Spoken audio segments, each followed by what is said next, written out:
Good afternoon बच्चों। अब अपने लास्ट टॉपिक पर चलते हैं अपन अपने नेक्स्ट चैप्टर के। देखो जस्ट रिवाइज करते हैं अपन 1 मिनट के लिए। क्या पढ़ा अपने टाइप्स ऑफ ऑडिट चैप्टर में? अपन ने पढ़ा था कि भाई ऑडिट होती है ट्रू एंड फेयर ओपिनियन के लिए, है ना। और ट्रू एंड फेयर ओपिनियन के लिए अपन ने पढ़ा था एक आदमी सेटिस्फाई होने के लिए कई तरह की ऑडिट कराता है। टैक्स के लिए टैक्स ऑडिट, खर्चे के लिए कॉस्ट ऑडिट, ये टॉपिक हो गया। फिर अपन ने पढ़ा था खुद की कंपनी में फ्रॉड व्रॉड नहीं हो, काम अच्छे से चले, उसके लिए कौन सी ऑडिट कराता था? Internal audit. फिर लास्ट क्लास में अपन ने क्या पढ़ा था? कौन कौन से पर्सन्स जो होते हैं वो ऑडिट में कवर होते हैं। मैंने कहा था एक सिंगल बंदा है तो सोल प्रोप्राइटरशिप ऑडिट कहलाती है, 4-5 जने बंदे काम करते हैं तो फर्म ऑडिट कहलाती है, कुछ मेंबर्स मिलके काम करते हैं कुछ अच्छा सा काम के भाई पैसे नहीं कमाएंगे, खर्चे जितना ही पैसा लेंगे तो उसे कोऑपरेटिव सोसाइटी की ऑडिट बोलते हैं, फ्री में काम करते हैं तो उसे ट्रस्ट वाली ऑडिट बोलते हैं, याद आ रहा है। और बैंक वालों की ऑडिट बैंकिंग रेगुलेशन में चलती है, इंश्योरेंस की इंश्योरेंस वाले IRDA में चलती है, ठीक है। अब आपके 2-3 पॉइंट रह गए और ये एक छोटा सा कंसेप्ट ये बनाया ताकि मॉड्यूल में तो नहीं है फिर भी अपने इसके क्वेश्चन इसके हिसाब से आता है। कई बार आपके क्वेश्चन आता है ये वाली ऑडिट वॉलंटरी है या कंपलसरी? वॉलंटरी मतलब इच्छा तो कराओ, और इच्छा का मतलब ये है आपको संतुष्ट होना है, सब कुछ ठीक चल रहा है तो कराओ। और कंपलसरी मतलब इच्छा है, मेरी इच्छा से मतलब नहीं, करानी ही पड़ेगी, है ना। तो देखो छोटा सा पॉइंट है आपके लिए। तो ऑडिट 2 तरह की होती है, एक कंपलसरी, दूसरी कौन सी है बच्चों? वॉलंटरी। वॉलंटरी में मैंने कल भी बताया था सोल प्रोप्राइटरशिप और पार्टनरशिप फर्म को एज सच ऑडिट करानी कंपलसरी नहीं है।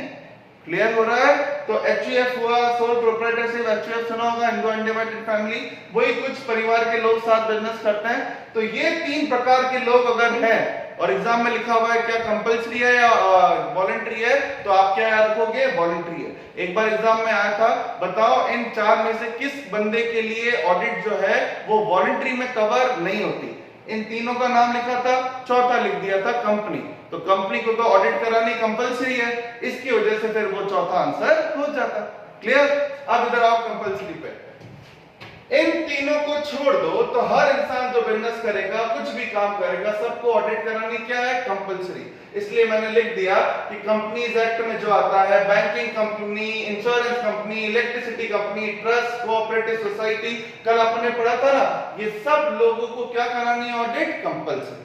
क्लियर? लेकिन अब इन 3 का नाम याद रखिए, इसके अलावा तो याद तो रह जाएगा कंपलसरी। बैंकिंग कंपनी की क्यों जरूरी है? मैंने आपको बैंकिंग रेगुलेशन एक्ट का 1949 का बता दिया था। इंश्योरेंस कंपनी का IRDA एक्ट याद रखना है। कंपनी के लिए आए तो कंपनीज एक्ट 1956 याद रखना है कि इस एक्ट की वजह से ये लोग क्या करा रहे हैं? ऑडिट।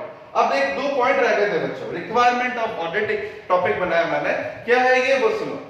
आपके एग्जाम में अगर आता है कि स्टैट्यूटरी ऑडिट किसको करानी है, स्टैट्यूटरी या फाइनेंशियल एक ही बात है, स्टैट्यूटरी ऑडिट किसको करानी है? तो प्लीज याद रखना स्टैट्यूटरी ऑडिट हर कंपनी को कराना कंपलसरी है, चाहे एग्जाम में आए। ताकि एक क्वेश्चन मैंने देखा था कि चाहे वो गवर्नमेंट कंपनी आए, चाहे वो एसोसिएशन नॉट फॉर प्रॉफिट आए, जहां पीछे लिमिटेड लिखा हुआ है, बात खत्म।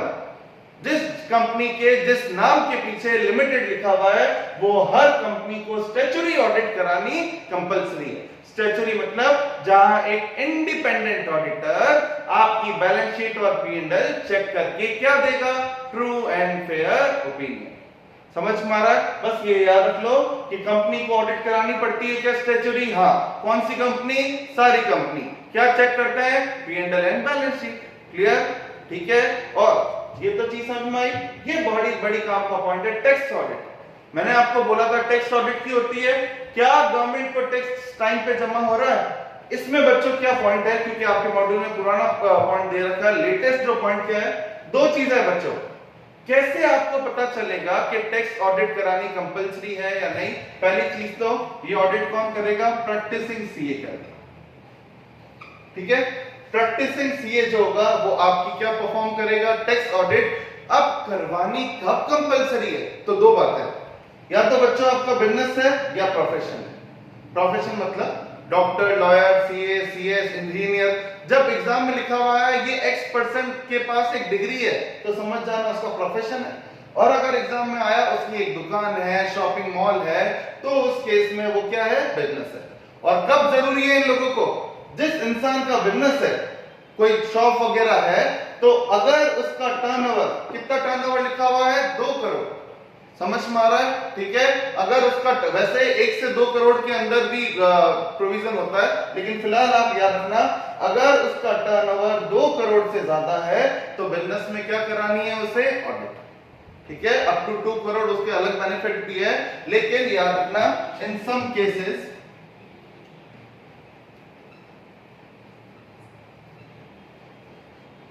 not covered under section 44 AD,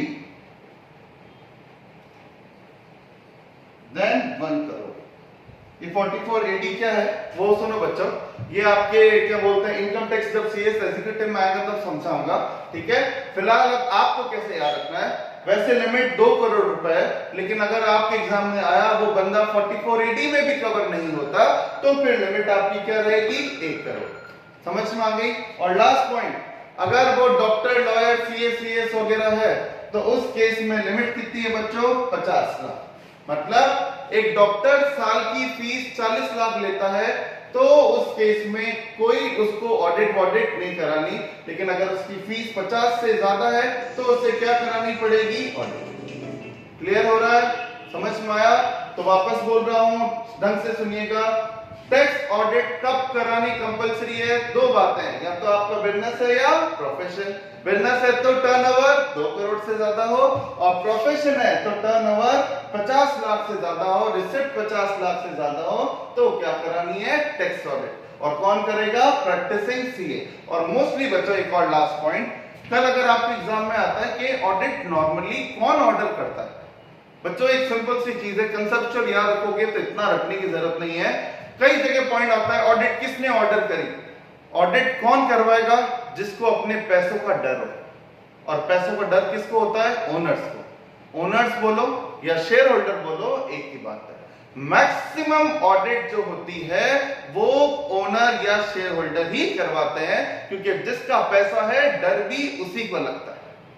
समझ में आया, क्लियर हो रही है बात। लेकिन आपने जैसे एक इन्वेस्टिगेशन पढ़ी थी, इन्वेस्टिगेशन मतलब क्या होती है, चेकिंग करना कि कहीं मालिक ही तो चोरी नहीं कर रहा, तो उसके केस में कोई और भी करवा सकता है। बाकी नॉर्मल ऑडिट के लिए हमेशा याद रखना, कौन ऑडिट करवाता है, कौन पैसे खर्च करता है ऑडिट के, ओनर या फिर कह दो शेयर होल्डर। कल एग्जाम में मैनेजमेंट है तो बच्चों मैनेजमेंट तो होते हैं एम्प्लॉइज, नौकरी करने वाले।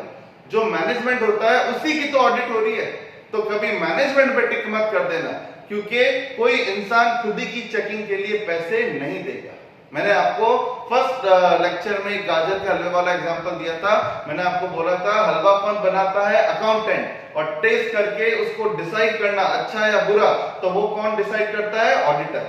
समझ में आ रहा है। तो मैनेजमेंट अकाउंट्स बनाता है तो वो ही खुद ही टेस्ट करके जज नहीं करेगा, जो टेस्ट करने वाला है वो है ऑडिटर, और जो बना रहा है वो है अकाउंटेंट, और वो टेस्ट करके आगे जिसको बताएगा वो है ओनर, उस होटल का मालिक। मान लीजिए जिस होटल के मालिक को पता चलेगा कि हाँ मेरे ये जो बंदा ये खाना बनाता है ये अच्छा बनाता है या बुरा। क्लियर। तो ये हुआ अपना ये सेकंड चैप्टर, आप इसे ढंग से पढ़ो। अब मैं आपको कुछ क्वेश्चन दूंगा ताकि आपकी प्रैक्टिस हो जाए कि आपको समझ में आ रहा है या नहीं, पता भी चल जाए। ठीक है, चलिए।